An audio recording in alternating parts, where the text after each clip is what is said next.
Hello, folks. I am your host, the Dynamite Grip, and today on Comic Fever, it is your non-spoiler spoiler review of Secret Empire #9. First up, as always, writer Nick Spencer, pencils Lionel Francis Yu with Joe Bennett, inks are Jerry L.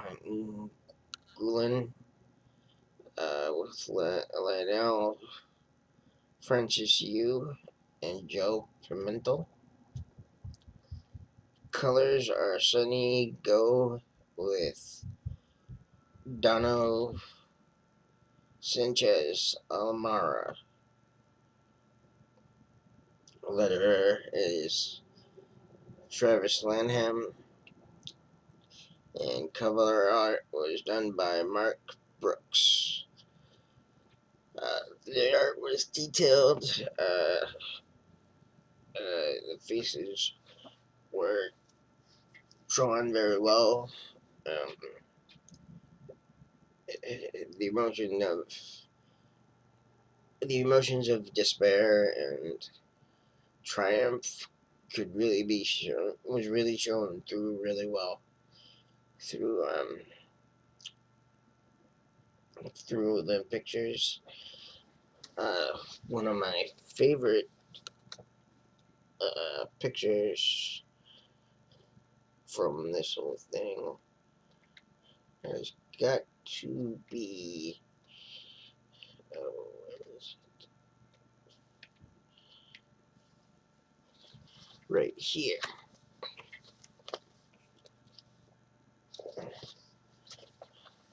Um,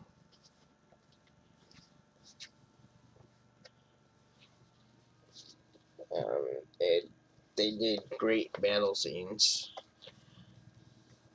and one of the good parts of this book is there's also a um, which is this doesn't give away the plot of the book.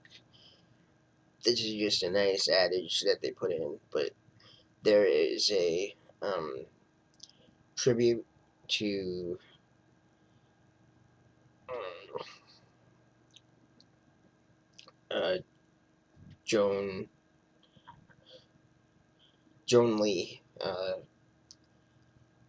Stan Lee's wife.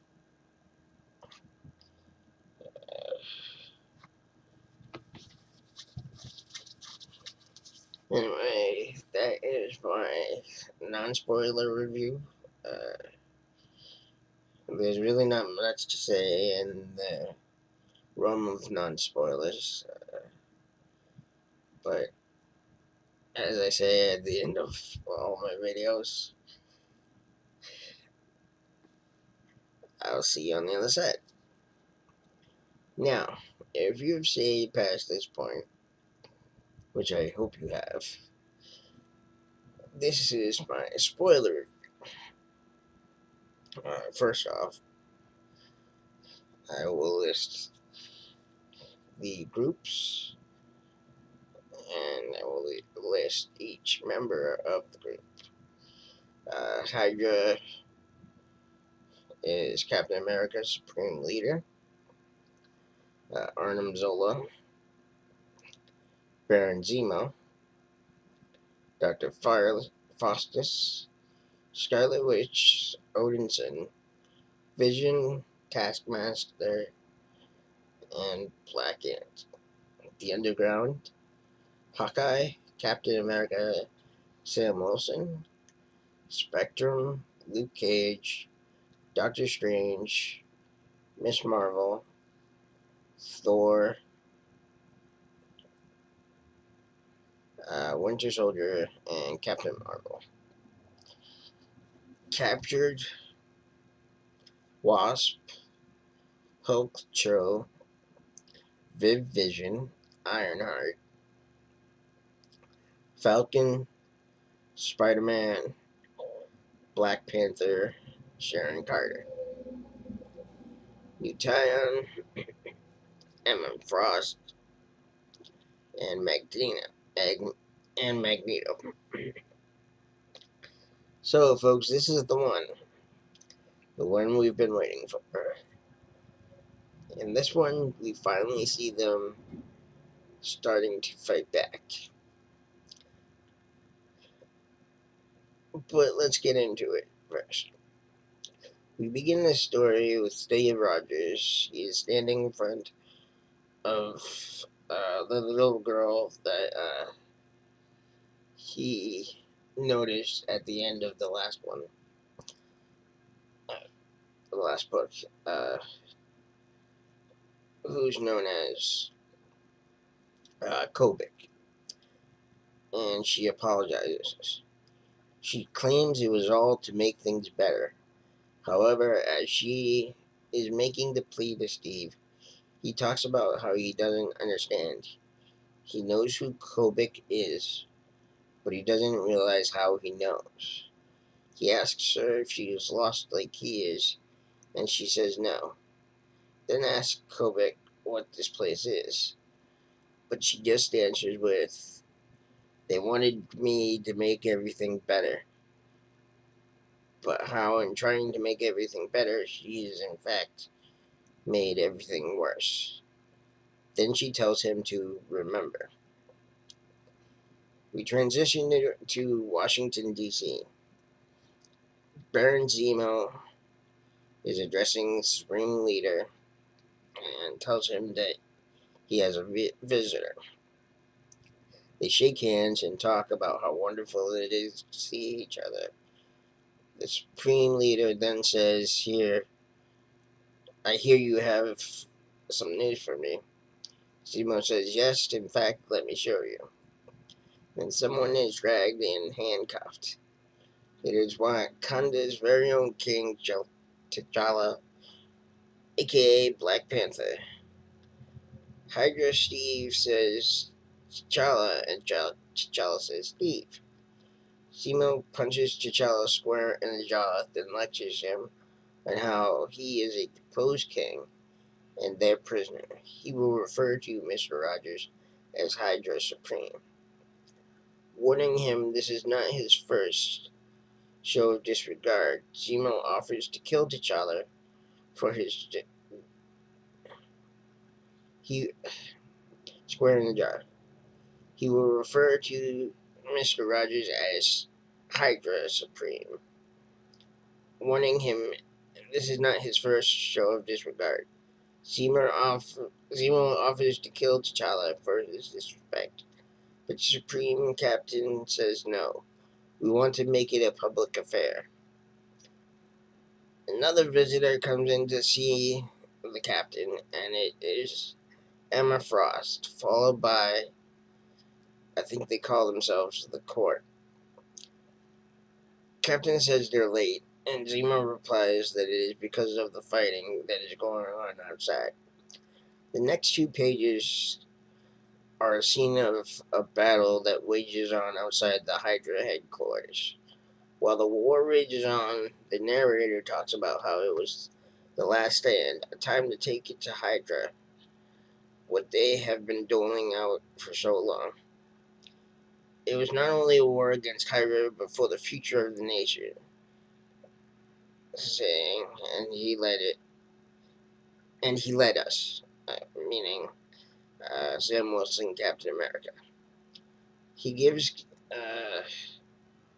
the Airborne's directives to focus on the dreadnoughts, keeping them busy, while the ground forces take on everything else. Hawkeye repeats this message and says, "Let's get these guys." Luke Cage pipes up and says, "Even as good as we are, Hydra still has the numbers." Spectrum says, "Not to worry, Luke. With Firebrand and Hyperion opening the borders, we are sure to get more help." The next panel shows Hyperion and Firebrand helping. All of a sudden, in swings Spider-Man. The narrator comes back on saying, as the walls fell, heroes reunited from everywhere. They came answering the call. But then it switches saying, but they weren't the only ones to answer the call. Then we see Odinson, Scarlet Witch, Superior Octopus, and a host of others come barreling out of a warship. We transition back to Hydra headquarters, where Supreme Leader is having a meeting with the mutants of New Tyron. We had a deal, Supreme Leader says to Emma. Emma replies with, yes, we did, and to stay away was our end of the bargain. You lied, you stole something from Hydra, Supreme Leader says. Emma says back, that nothing was said about the Cosmic Cube in their initial agreement. That had it been, things would have been different. Do not be coy with me. I will not suffer such disrespect, Supreme Leader says. Emma says she will not apologize for keeping her people safe. It is what she promised her people, and that is what she delivers. But she says, I am willing to make a new agreement. I brought you the cube, and it will be seen as a sign of good faith. In exchange for the cube, which Arnim Zola confirms is real, for a ceasefire on New Time. The Supreme Leader says, no, the time for good faith is over. The Supreme Leader says, either suffer the consequences or surrender. Emma returns with, no mutant will ever kneel to Hydra, and she is sure Magneto will agree. Crashing through the side of the headquarters is Magneto and a band of rogue mutants. With the headquarters broken into, Zola tries to get Supreme Leader out of the way. At first, Supreme Leader will not leave, but with some coaxing by Zola, Supreme Leader is whisked away. Zola tells him that they have something so magnificent that will help them change the tide of the war they are in. Before he is whisked away, though, he tells Zemo to awaken the army that sleeps. The narrator comes back on talking about the war, talking about how the heroes fought with everything they had against all the Empire had to throw at them. They still fought, however, However, as they fought, they still felt like they were staring down defeat. In the midst of the war, through someone has had enough.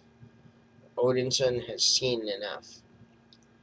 At first, seems as though he is talking to himself, and he says enough.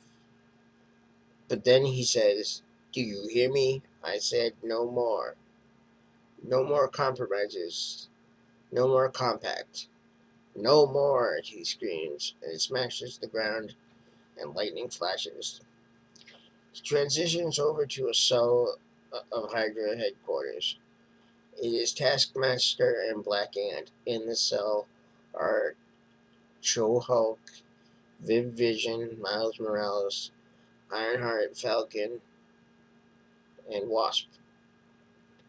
As Taskmaster and Black Ant stand guard, Black Ant says, did you hear that boom? Taskmaster replies, yep. Ant-Man says, I know that boom. That's the we are gonna lose boom. And continues, can't say I'm entirely surprised. They're still paying us with government wages. They won't even reimburse me for mileage. Taskmaster says, I tried to tell him something like this would happen, but no one listened to me. It's funny to say you want to rule the world. It's quite boring actually doing it. Ant asks, what should we do? I found a girl that likes me over in processing. We are looking at apartments together. Taskmaster says, I've been a mercenary a while now, and in times like this, there is only one thing to do: switch sides. With that, they make a plan to let the prisoners go. As they do, though, they ask that no one touches them. They release the prisoners, but as they do, Miles Morales webs them both in the face, and in unison, Taskmaster and Black Ant say, "I hate kids."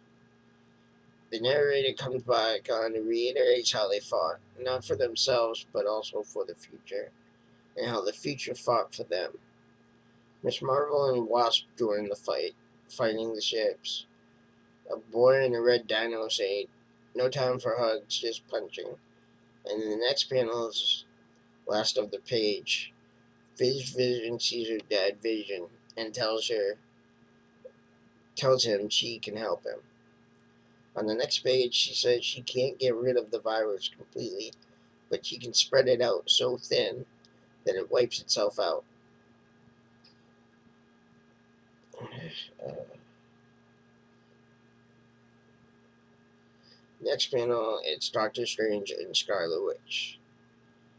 Chithon says, "Your life is forfeit, little sorcerer. Chithon hungers, and you will be so delightful to devour."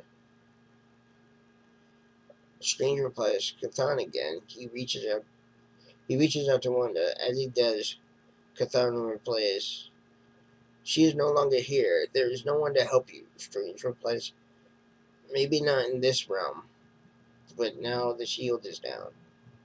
He says the word summon, then all of a sudden Thor appears out of nowhere, out of a hole in the sky. Thor asks, "Where am I? Where is my..." Then something happens and she is stripped of the Thor persona. She is now Dr. Foster. He calls for help, and Falcon comes, handing Dr. Foster over. He tells Falcon to get her as far from the fight as possible, but close enough so she can get her hammer in a hurry, or she might need medical attention. He has something else to work on. Zemo, taking Black Panther to a holding cell, begins to talk, saying how glad he is T'Challa was here for this moment. T'Challa replies with, "As am I. The war going on, and soon it will be breaking down your doors, consuming this ship." Zemo says one can only hope when your friends are alive, but look who will be here to greet him. He stands in front of large sleeping chambers with men inside. He says, "This is the army that sleeps," saying it's all the masters of evil, Wrecking Crew, Graviton, the Blood Brothers. These men will turn the tide of this war. Then we hear, "Hey Zemo." The next page is we see Barnes slash Winter Soldier beating Zemo to a pulp, but then Zemo gets the upper hand. Then Black Panther's fist comes crashing down on Zemo's head, knocking him out. Black Panther says, "Thanks for the assist." But then Barnes says, "I was about to say the same to you." We now go to Dr. Faust's office, where Sharon Carter is standing in a hypnotic gaze. We find out that this is Dr. Faustus doing. As Supreme Leader was heartbroken over this loyalty of Sharon, but now with some subliminal touches by Faustus, has programmed her love of Supreme Leader back to her. To pat himself on the back, he instructs Sharon to get him a cup of tea. But as he drinks the tea, he starts choking. Sharon admits to having poisoned the tea, but not a lethal dose. We see that she was not in a hypnotic gaze at all, but she has managed to poison the tea, but just enough to make him choke. But then she strikes him a vicious blow, knocking him out. She explains how they had gone back a long time, And with all the knowledge she had of him, she listened to tapes of him to build an immunity to his voice.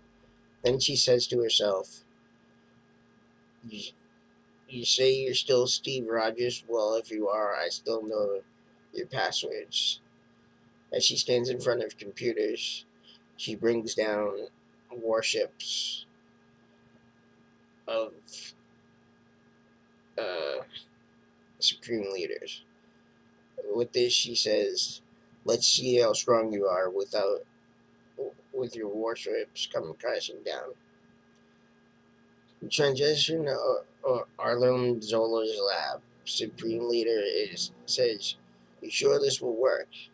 Zola replies, I would stake my life on it. We took some of Stark's tech, and I have tweaked it a little," says Zola. "With the tech, you will be able to weaponize the cosmic cube. It will make you better. It will make you a god." The new tech set is the new technology, which is in Supreme Leader's chest. He lets out an anguished scream. We are back with the real Steve Rogers in the land he is still not sure of, walking with the little girl, Kobik. They walking through an army base of some sort, and Kobik asks, "Do you remember?" Steve says, "I am starting to." He talks about how he remembers he was a soldier, how he fought for an actual cause. But then during one of these battles, he woke up here in this place.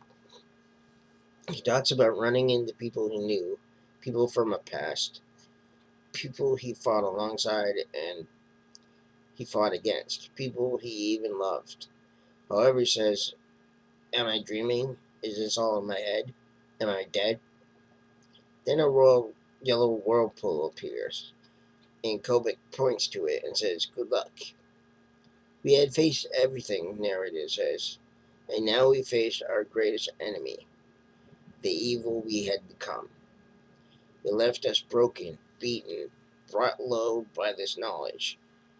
With this, Steve comes to a realization. To Kobik, he says, "This is my mind. It's yours. I am a memory of someone you once knew, someone you changed." He pleads with her to make him again, to send him back. Kobik cowers away and says she can't. He is too scary. She runs away, Steve yelling after her, "Kobik, wait." Narration says, "We had thought things were changed, that this was our moment." Steve Kobik one more time, but she's gone, and the ground begins to rumble. The narrator comes back on and says, "After so much tragedy and agony, it was our time.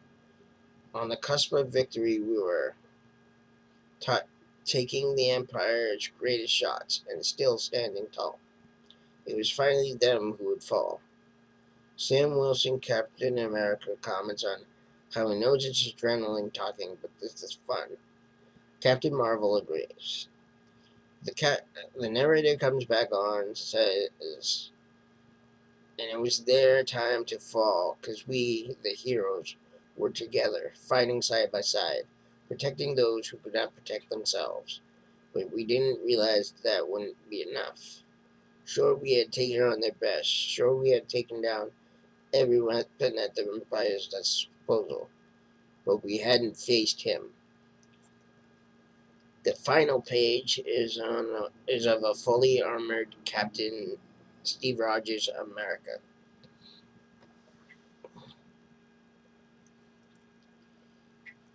This has been my spoiler review of Secret Empire #9. And as I say at the end of all my videos, I hope you have enjoyed. Please comment, subscribe if you haven't. I'll see you on the other side.